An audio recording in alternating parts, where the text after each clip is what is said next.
Hey guys, Matt Brunig here.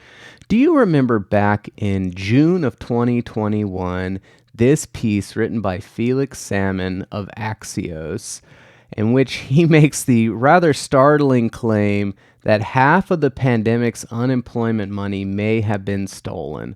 So if you recall, back during COVID times, we had a really beefed up unemployment program. Benefits were a lot more generous and eligibility was a lot more widespread. And so there was this, concern about potential fraud. And Felix Salmon decided to jump right in the middle of this concern and write this piece, claiming, as I said, that half of the money may have been stolen. And now Axios is a kind of influential paper-ish inside DC. It's kind of one of those DC newsletter type formats. So it's not a trivial thing for them to claim this. But when it came out, it was a very bizarre piece because basically what it amounted to is this right here.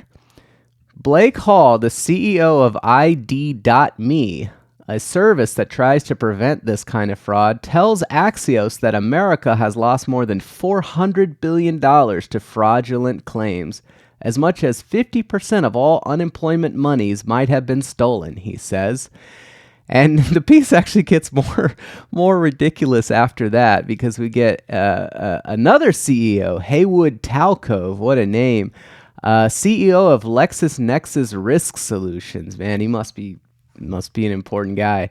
He estimates that at least 70% of the money stolen by imposters ultimately left the country, much of it ending up in the hands of criminal syndicates in China, Nigeria, Russia, and elsewhere. These groups are definitely backed by the state. Much of the rest of the money was stolen by street gangs domestically, who have made up a greater share of the fraudsters in recent months. Now, you might have to ask yourself, how does Haywood Talcove know about all these street gangs and Russian state actors? I mean, my God, he must really have some really good sources on that. And how does Blake Hall, the CEO of ID.me, which, by the way, as he points out, is a service that tries to sell governments on the idea that they need them to help them prevent this fraud, right? That's their business. He's got such a specific number here, 50%, 400 billion. Where is that coming from? It seems so large and so ridiculous. I don't know. It just kind of sat for a while. It came out, it made a little splash, and I I thought it was so ridiculous. I remember tweeting about it at the time, but I don't know. What do you do with a claim like this? After it was put out there, of course, ID.me gets Axios to tweet it, and then they put it on their own website. And they say, look, our CEO is being cited in Axios. Look how important we are. And recently, now we're on, a year and a half after this crazy claim was made, we've had some effort to get to the bottom of it. And the U.S. Congress has asked ID.me, where the hell did this number come from? And their response is really great. And to get their response, to understand initially how great the response is, I want you to look at this date here because this becomes very important. June 10th, 2021. That's when this initial report went out. So let's switch to their letter. So this is the letter ID.me sent to the Honorable James E. Clyburn and the Honorable Carolyn B. Maloney. Of course, it's their law firm that sent them the letter. Sent the letter on their behalf. So they're trying to answer all these questions. Congress is not all that happy with ID.me for a lot of reasons, including that their service sucks, takes a lot of time, is very inaccurate. What ID.me does, if you're not aware of it, basically you upload your driver's license, and then with your webcam or your camera on your phone, they take scans of your face and they try to verify you that way through facial recognition. I'm not going to make some bold claims about the state of that technology in general, but let's say in this case, it doesn't seem to be all that great. Anyways, part of the questions they're asking, this is this section here, they ask them, how did you estimate this number that showed up in Axios? We never ever got any methodology on this. And here's what they say. ID.me's understanding of the extent of improper payments for pandemic-related UI draws on a number of sources, including public statements by state and federal officials responsible for administering and overseeing UI programs, estimates put forward by third-party analysts assisting state governments in detecting potential fraud, and the company's own observations of the incidence of potential fraud through its efforts to provide identity verification services to state partners. Okay, so far this is nothing, right? This is just a list. This is a list of people. Well, okay, sure, but how did you come up with the number? Okay. The letter never lays out, right? But how do you come up with a number this big? We get that very broad sentence, and then we get this interesting part here. And it's interesting because there's a citation. Look at this little 2 here. In particular, numerous state government agencies responsible for administering UI programs have released preliminary estimates of the value of improper payments processed through their programs in connection with COVID. These estimates are consistent with our own observations. So let's see. These are the citations. These are supposedly like some of the sources that they use to come up with their estimate. Now, this is they're getting to write this letter, right? So let's look at the sources here. And specifically, let's look at the dates of the sources. December 30th, 2021. Remember, let's go back here. June 10th. June 10th. So this is after that report. October 25th. After their report.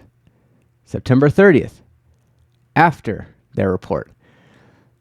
They cannot have relied upon this.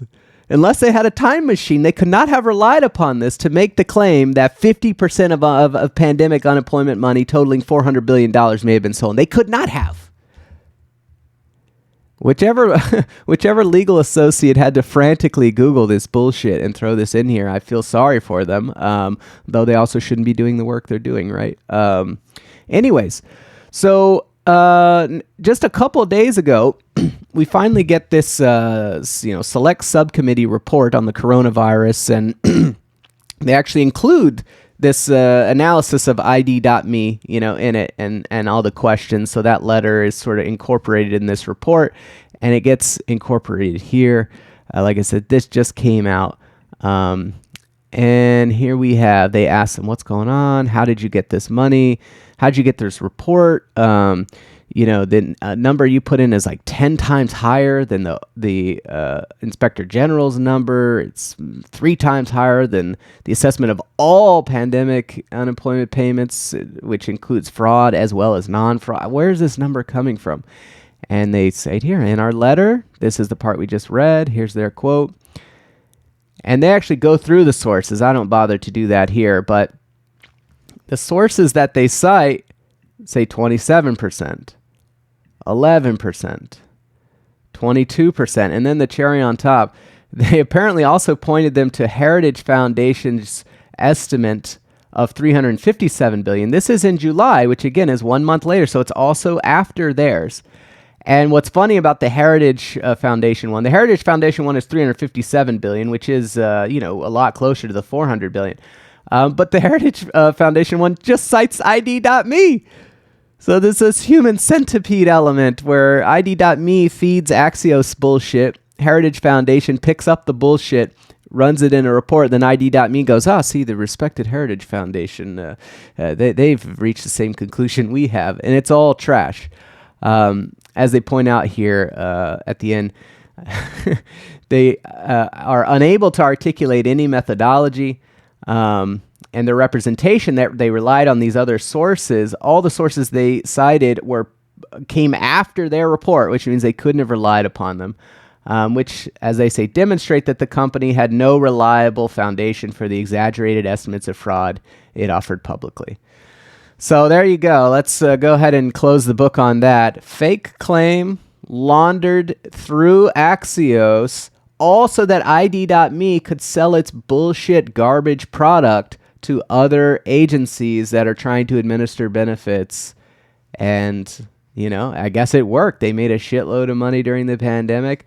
I do hope that the company collapses entirely. I hope that they get cracked down on. And I also would love to I want to see some emails.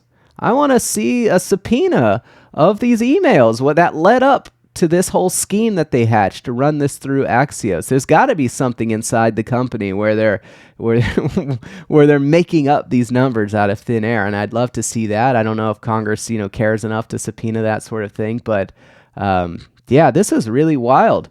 And it's wild that Axios, I don't know, laundered this bullshit right in the middle of debate. Of course, people love to hear shit about welfare fraud, so it's not surprising. But like a lot of the claims about welfare fraud, this one was bogus.